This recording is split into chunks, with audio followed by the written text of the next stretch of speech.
U.S. existing home sales dropped in June. The reason, a shortage of homes. Home resales were also down significantly on the year. Karina Mitchell starts us off. Well, it's certainly not because of a lack of demand. People are desperate for affordable housing, but the one big issue is they are just too expensive with the cost of living soaring, mortgages higher.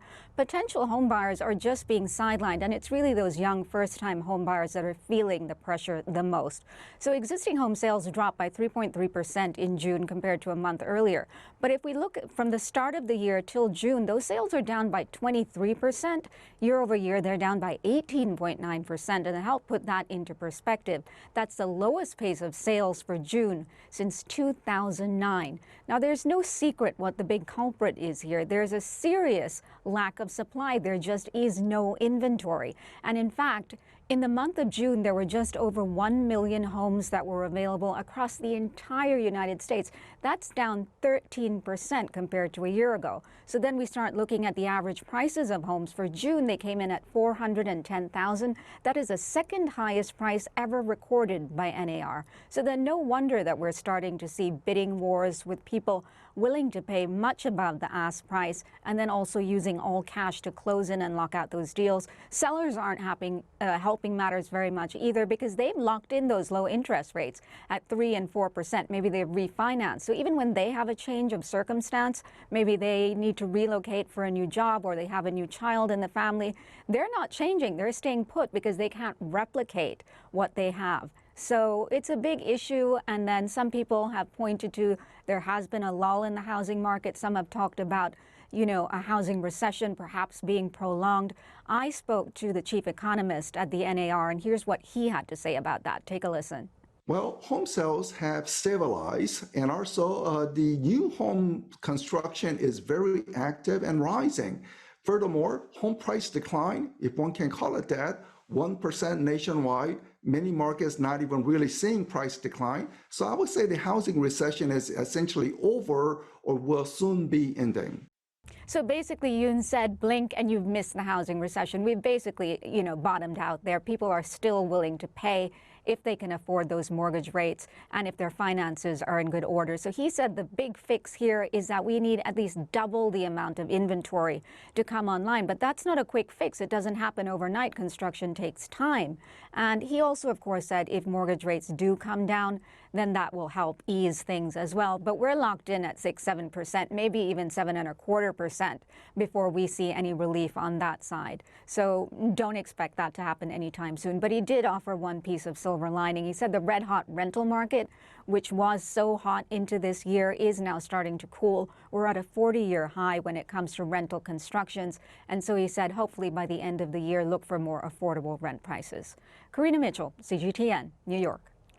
Also, data from CoreLogic shows that the most expensive housing markets, at least in the U.S., has remained fairly constant over the past few years. That's the time period since the pandemic. All of the top 10, except for one, being in California. On the flip side, though, the least expensive housing markets continue to be in near the middle, I should say, the Rust Belt, Detroit, Cleveland, Rochester. The median home price, for example, in San Francisco is $1.4 million, while in Detroit, it's just $270,000. And for more on the market, Ken Johnson, a real estate economist at the Florida Atlantic University. Ken, good to see you. Welcome to the show. I guess it's not surprising. Experts have told us already that raising interest rates would, of course, hinder people's ability to buy new homes, but it also does the reverse. As these rates go up, people who have locked in these low rates obviously don't want to sell. So you have sellers who really should not sell, quite honestly, because it's financially bad for them. But then you also have a problem with those who can't afford to buy the new ones as well. And then we just don't have the inventory. I don't see how this is going to change unless something is done from a macro perspective, specifically in terms of incentives for builders. Sure. So you typically, Phil, see a stall when you get to the peak of a market. In other words, the first thing we see is the number of available units goes down. So that's a sign that we're at the current peak of the housing market, or the current housing market. So what is it macro that we can do? This is truly just a basic supply and demand argument. We have three big drivers on the demand side that's remote work from home creates a demand for extra real estate. You have this demographic movement, which is mostly into the Sun Belt states in the U.S.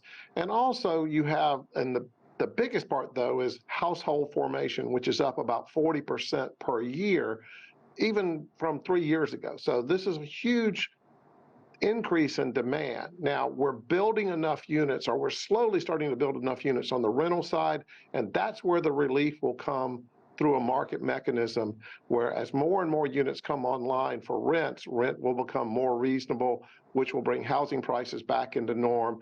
But we're looking for that balance of a price to rent ratio, and that's pretty sound in most of the U.S. right now. You know, the other thing too is that if you know, with the jobless rate now being as low as it is, people, I think, are feeling fairly confident, at least economically. At least that's what the statistics so far say. So, in other words, you have a bigger pool of people who feel confident about their personal finances to go out and purchase, whether it's their first home or their second home, etc. The only way that the home market is going to drop, in my opinion, and this is from talking to a lot of people, and you saw this over the past decades, is there has to be an increase in joblessness, which is a terrible thing to see, but it goes back to your point of that is the supply and the demand. That's correct. So we are at a rather unique time. So many people think we're going to have a crash like we did 15 years ago, but the ingredients, the conditions are completely different now. 15 years ago, we had a tremendous oversupply of units. Now we have a tremendous undersupply of units. We have increasing demand. We seem to be bracketed between higher interest rates or keeping prices relatively stable. And there's no reason to suspect a crash in prices because of that shortage in units and the demand that we keep talking about here. So myself and a number of other real estate economists, we tend to think that we're going to see a relatively flat period for home prices.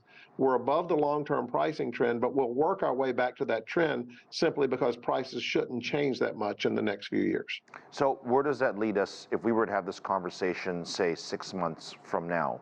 What states would we be talking about? Would we be talking about higher or lower home prices? And I guess that leads me to, like, if you really are looking for a home or in need of a home, this is difficult. It is, and this is a very difficult decision to make, and we're seeing a lot of tenure choices, meaning how many people and where you want to live, and do you want to rent or do you want to own?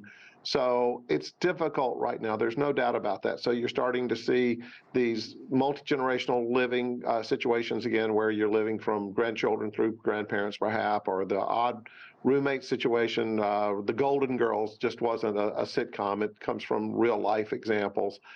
But what's really going on in most of the markets right now is that price performance is better in the eastern half of the U.S. than in the western half. And that's because those price to rent ratios, which, by the way, are akin to the PE ratio that we hear about in financial news outlets all the time. So this price to rent ratio is nice and low, meaning there's a low, relatively speaking, to past performance in the east, and relatively high in the west, meaning they're getting poor returns to home ownership in the west and more sound returns to home ownership in the east. Therefore, you're seeing this subtle performance difference. Perhaps maybe the most stable markets in the U.S., though, right now are actually in the New England states, Boston, Providence, Worcester. They have really good price to rent ratios. Prices are rather stable. Rents have calmed quite a bit in the area. So it's kind of an untold story right now, but we'll be hearing more about that in the next month or two. The apartment situation, look, we're in the news business. We obviously are surrounded by a lot of young people who live in apartments. And the number one thing that I hear complaining about is how much their rents are increasing. Is there any relief in sight that we'll see lower rents with, I guess, more supply? I don't think we're going to see lower rents. Typically what you see is rents will go flat. It's rare, and I know we've had these conversations in the past that when I get together with academics, and it's not that we're going to see prices go down so much as we're going to see them stop going up. And so I think that's where we're headed. And then how do we work our way out of this is because I don't think there's going to be a decline in rents. I don't think there's going to be a decline in prices. But I think we're working our way into a relatively long-term unaffordable housing crisis that we'll talk a lot about, and we'll solve those things by way of, more people living in a unit, higher density, if you will, Right. alternative forms of homes, housing, so you'll see more mobile homes come back in places like Florida. We don't like that because of the potential for bad weather here. But additionally, how we'll overcome this is incomes will rise. Historically, this has happened several times, by the way, in U.S. housing markets. The most one talked about is right after World War II, as so many people moved into metropolitan areas, and you have this spike in prices and rents and home prices. And as productivity and wages catch up, prices stay relatively flat for a while, and we're back to norm again.